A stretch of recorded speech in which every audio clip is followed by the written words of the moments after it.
Ве молам да станете.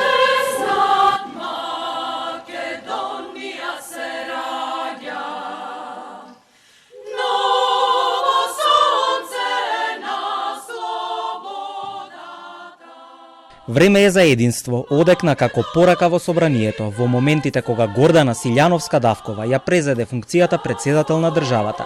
На свечана церемонија пред представници на државниот врв, дипломатскиот кор и верските лидери, новоизбраната шефица на државата одржа говор во чиј фокус беа жените во политиката. Од собраниската говорница порача дека ќе се залага да ги инспирира жените да бидат политички лидери, повеќе застапени во институциите. Гордана Силјановска-Давкова вети дека нема никого да дели по ниту една основа и ќе се обиде да ги оправда гласовите и довербата која ја доби на председателските избори. Нема да правам разлика меѓу нив, ниту по етничка, ниту по верска, ниту по полова, ниту по било која друга разлика.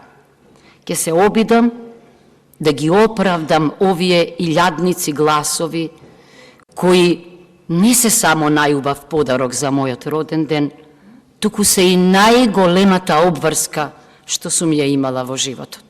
Се заложи за меритократија и се подпре на владењето на правото, како клуч за Македонија да стане европска држава. Стручност и компетентност ќе бидат првите критериуми за нејзиното опкружување, истакна Силјановска-Давкова.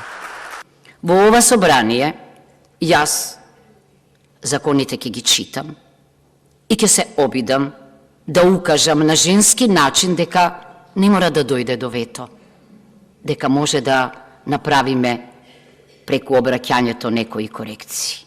Исто така, кога ќе именувам или кога ќе предлагам членови на судскиот совет или на уставниот суд или на било кој орган, се разбира дека ќе тргнувам од стручноста и компетентност на... Знаете зошто?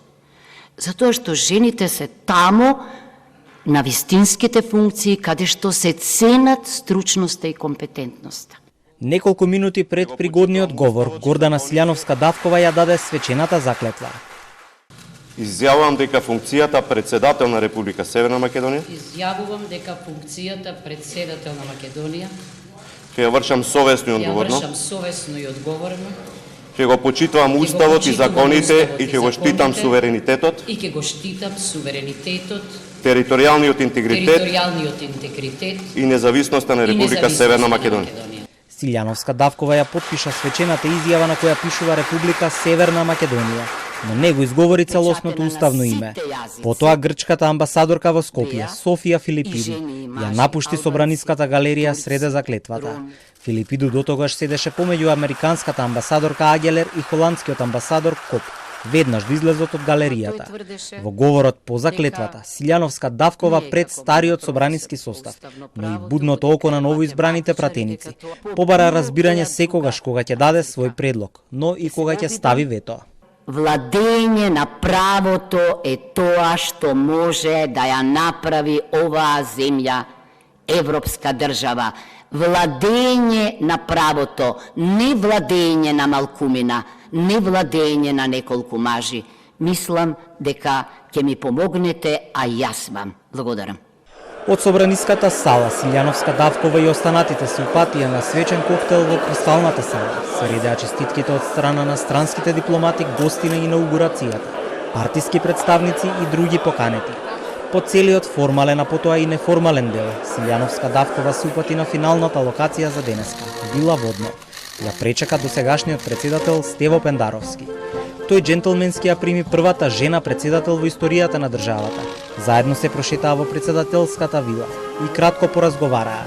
Гордана Силјановска-Давкова е шестиот председател од осамостојувањето на државата. Оваа функција досега ја извршуваа Киро Глигоров, Борис Трајковски, Бранко Црвенковски, Ѓорѓе Иванов и Стево Пендаровски.